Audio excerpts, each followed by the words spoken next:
We will not be slandering women in this video. OnlyFans women are not women.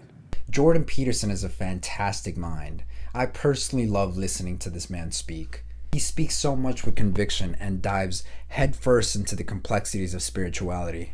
He was just recently on the George Janko podcast, and he spoke on the commoditization of female sexuality. One of the hallmarks of a disintegrating society is the commoditization of female sexuality. Brother, the rabbit hole I dug up. First of all, what does he mean by one of the hallmarks of a disintegrated society being the commoditization of female sexuality? He's saying that one of the key signs of a society falling apart is when sex stops being about connection and starts being treated like a product for views, clicks, and profit. Think about how everything online is sexualized now. Thirst traps, OnlyFans, half of the ads you see, it's not even shocking to you anymore. We're numb to it. And society kind of acts like it's empowerment. When we start treating sexuality like a product, that is a signal of a failing society. You see that there's an image in Revelation of the end of days.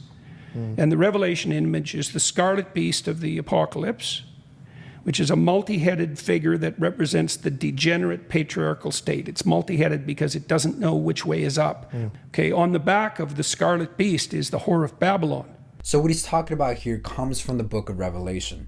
It's where the Bible introduces this wild image of a woman called the whore of Babylon riding a scarlet beast. Now, Peterson interprets the beast as a symbol of what he calls the degenerate patriarchy, basically a version of male authority that's completely lost its way. Instead of leading with truth, responsibility, and purpose, like a healthy kind of leadership, they're driven by greed, ego, and chaos. And this beast has multiple heads. It's not moving in any one direction. It's all over the place, confused, aimless, with no moral compass. It represents a system that looks powerful on the outside, but has no soul left to guide it.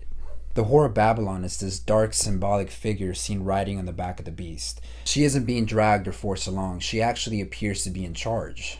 From the outside it looks like she holds the power, as if she's guiding the entire direction of the beast beneath her. But according to Peterson, she actually represents something much deeper and more tragic: female degeneracy.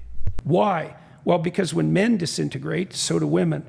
While men disintegrate into a Hydra-like mess of competing conceptual claims, that's the degenerate patriarchy with no uniting ethos. That's the death of God and the descent into postmodernism.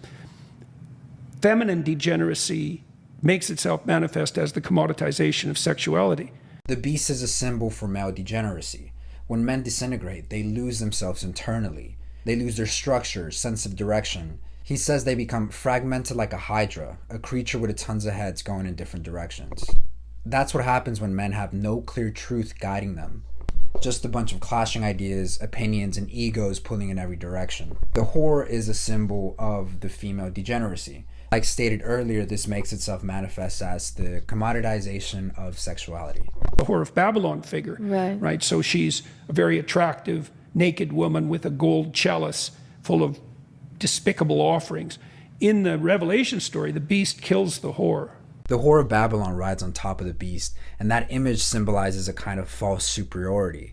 From the outside, she looks powerful, like she's in control, like she's the one leading the charge. But the truth is, her power only exists because of the corrupt system she's attached to. She doesn't stand on her own. She's being propped up by chaos, riding something that has no direction, no moral compass. So while it may feel like she holds power, she's actually just surviving off a system that's ready to discard her the moment she stops being useful. Super telling. That image alone says a lot about what we see in today's society. At first, the image of someone riding a wild, multi-headed beast sounds insane. But if you really look at how we live, it's us. As men, we chase money thinking it'll buy us freedom. We move through life without direction, mistaking pleasure for purpose. We're not grounded in anything real. We're just running from emptiness, chasing stimulation. And the system feeding us this illusion of freedom is the same one that plans to toss us to the side the second we stop being useful.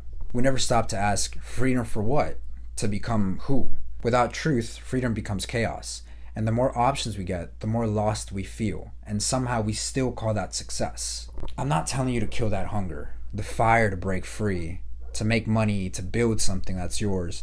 That hunger is real. And for a lot of us, that's really the only reason why we're still here. What I'm saying is, don't let that hunger turn you into a beast. Don't buy into what Peterson calls the degenerate patriarchy, that version of manhood that's all about ego, chaos, and emptiness. It looks powerful on the outside, but beneath the surface, it's all smoke and noise with nothing to stand on. But of course, who am I? You do as you will.